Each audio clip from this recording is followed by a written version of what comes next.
Look, nobody likes to think about disasters, right? It's all a bit prepper and end of the world, in a way that makes most of us want to reach for the remote and find a nice documentary about otters. But here's the thing.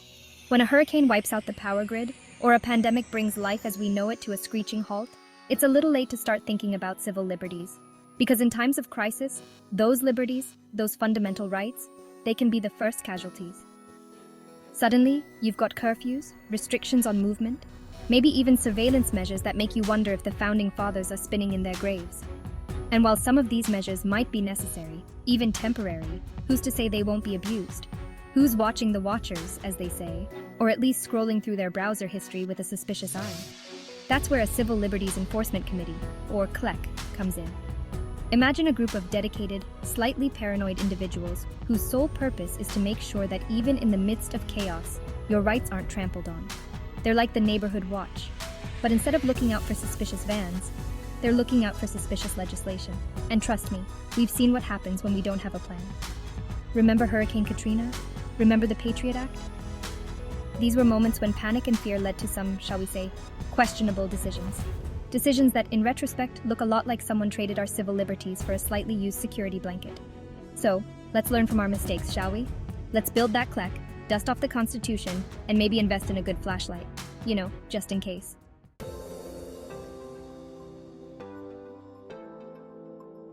So, you want to build a CLEC? Excellent. First things first, you're going to need some people. And not just any people, mind you. We're not talking about your buddy who's really into conspiracy theories involving pigeons, or your aunt who thinks the government is controlling us through fluoride in the water. We need a diverse, engaged group of individuals who actually understand the Constitution. Think paralegals, activists, maybe even a librarian or two. Someone who knows where to find the good stuff, constitutionally speaking. And when we say diverse, we mean it. We need people from all walks of life, representing different backgrounds, perspectives, and yes, even political affiliations.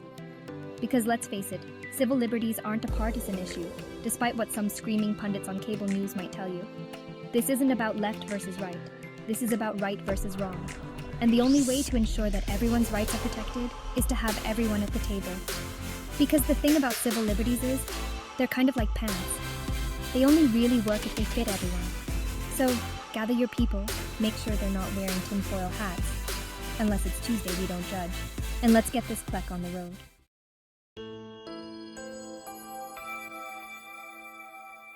Alright, you've got your group, the snacks are purchased, the Constitution is photocopied and ready to be passionately brandished at a moment's notice. Now let's talk structure.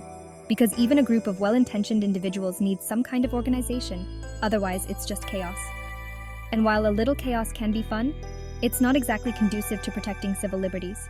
First and foremost, you're going to need a leader. Or as we like to call them in the biz, a chair. Now, this isn't some kind of tyrannical overlord position. We're not talking about a tiny throne and a scepter made of gavels. The chair is a facilitator, a guide, someone who can keep meetings from descending into utter anarchy.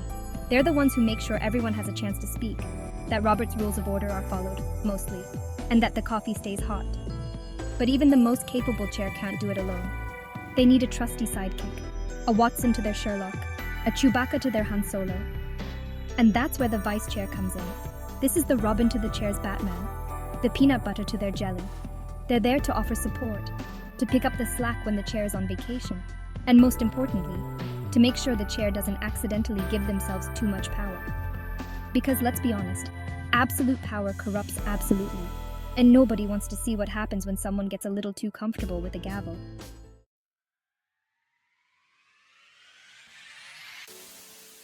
All right, so you've gathered your ragtag group of freedom fighters, bless their hearts. Now it's time to build the Ark of the Covenant. But instead of housing the 10 Commandments, it's going to contain your plan of action. Don't worry, it doesn't need to be written on stone tablets, though points for dramatic effect if you do. First, you need to identify your key priorities. What exactly are you fighting for? Is it the right to wear a top hat taller than local building regulations allow? Or something a tad more impactful? Whatever it is, be specific and write it down. This is your mission statement, your North Star, your guiding light in the darkness, or at least until someone forgets to pay the electricity bill. Next, you'll need to break down those priorities into achievable objectives. For instance, if your goal is to prevent the government from reading your mail, a good first step might not be storming Area 51 with tinfoil hats. Instead, maybe aim for organize a letter-writing campaign to your local representatives. See? Much more reasonable. Finally, establish a timeline. Rome wasn't built in a day, and neither is a successful civil liberties campaign. Set realistic deadlines for each objective. And remember, flexibility is key. If the government suddenly outlaws the color blue, you might need to pivot your priorities. That's just good strategic planning.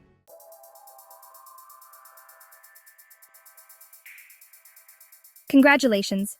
You've reached the ongoing administrative tasks portion of our journey. I know. It's about as exciting as watching paint dry on a beige wall. But just like regular dental checkups, these meetings are essential for maintaining the health of your movement. First and foremost, establish a regular meeting schedule and stick to it. Whether it's weekly, bi-weekly, or even monthly, consistency is key. Avoid the temptation to cancel just because it's Tuesday and you're feeling a bit meh. That's how democracies crumble, folks. Now I know what you're thinking. John, meetings are the soul-crushing bane of my existence. And you'd be right, but bear with me. To keep things engaging, try incorporating interactive elements. A quick round of Guess the Civil Liberty Violation is a surefire way to liven up any agenda. And for the love of all that is holy, keep those meetings concise and productive. There's nothing worse than a meeting that could have been an email, except maybe a meeting that could have been a carrier pigeon. Set a clear agenda, assign time limits for each topic, and encourage active participation. Now let's talk about the D word, decision-making. No, not D word. Get your minds out of the gutter, people. We're talking about how your newly formed coalition will actually make decisions. After all, you don't want to become the very thing you're fighting against, a tyrannical dictatorship ruled by someone who insists on Comic Sans for all official documents. Ideally, aim for a consensus-based approach. This means everyone has a voice, and decisions are made collectively. Remember, you're not just a group of individuals. You're a team, a united front, well, you get the picture. Of course, achieving unanimous agreement on every single issue is about as likely as finding a unicorn riding a unicycle while juggling rubber chickens. So, when consensus proves elusive, establish a clear voting process. This could be a simple majority, a 2/3 majority, or even a complicated system involving weighted votes and the casting of runes. Whatever you choose, make sure it's transparent, fair, and agreed upon by the group. And if all else fails, you can always resort to the rock, paper, scissors method. Just make sure to establish beforehand if rock beats scissors or crushes them. Trust me, these things matter.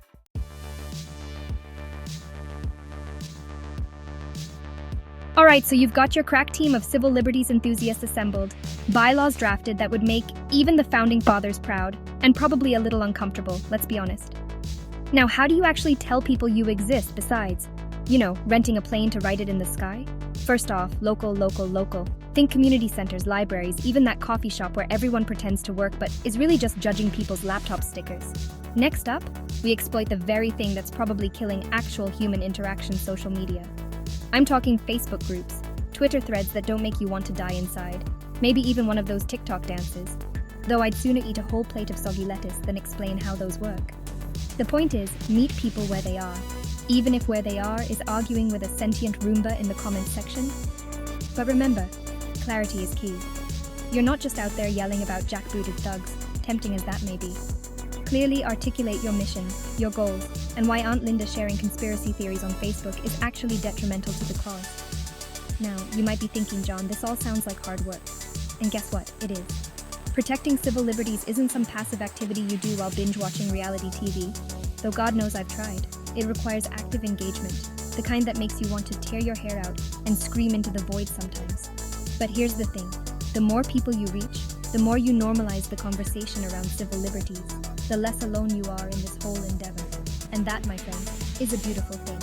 It's like finding a perfectly ripe avocado, except instead of guacamole, you're building a more just and equitable society.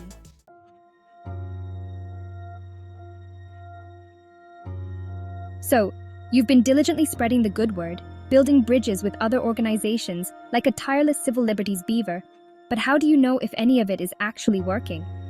Because let's be honest, activism can feel like shouting into the void sometimes, and it's nice to know if your voice is actually reaching anyone besides the neighborhood pigeons. This, my friends, is where monitoring and evaluation come in. And no, it's not as boring as it sounds. I mean, it kind of is. But it's important, so bear with me. First off, you need to figure out what success even looks like for your committee. Is it a specific piece of legislation you're trying to pass? A spike in voter registration? Or maybe just preventing your city council from accidentally turning your local park into a parking lot? Whatever it is, define it clearly from the get-go. Think of it like setting your GPS. If you don't know where you're going, you'll end up lost, frustrated, and probably eating gas station snacks for dinner. Not that I'm speaking from experience or anything. Now, how do you actually measure this elusive success? Well, data, my friends, is your friend. Keep track of everything. How many people attend your events, engage with your social media, sign your petitions, the works. And don't just rely on numbers. Collect stories, testimonials, those heartwarming anecdotes that remind you why you subjected yourself to this whole endeavor in the first place. Remember, behind every statistic is a person whose life has been touched, hopefully for the better, by your efforts. And if that doesn't warm the cockles of your cold, cynical heart, I don't know what will.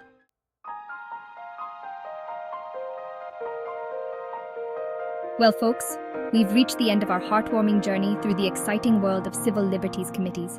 And by exciting, I obviously mean potentially soul-crushing, but ultimately necessary. Look, forming a CLEC isn't going to be easy. It will require time, dedication, and a level of patience that would make Gandhi look like a toddler in a tantrum.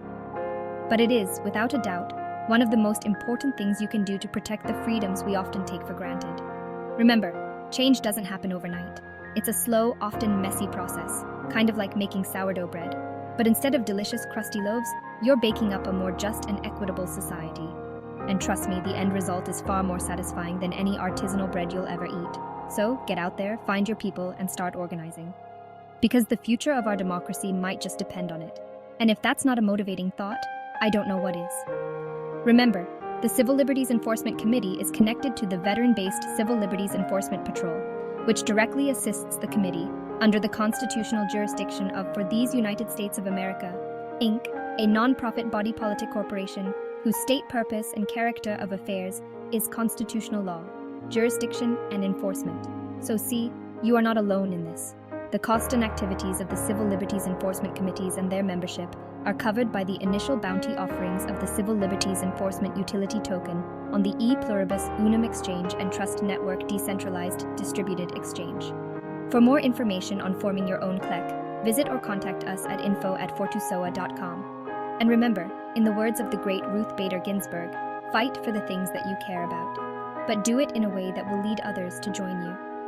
Now, if you'll excuse me, I have a very important date with a plate of cookies and the comforting silence of my own thoughts. Good night, and good luck.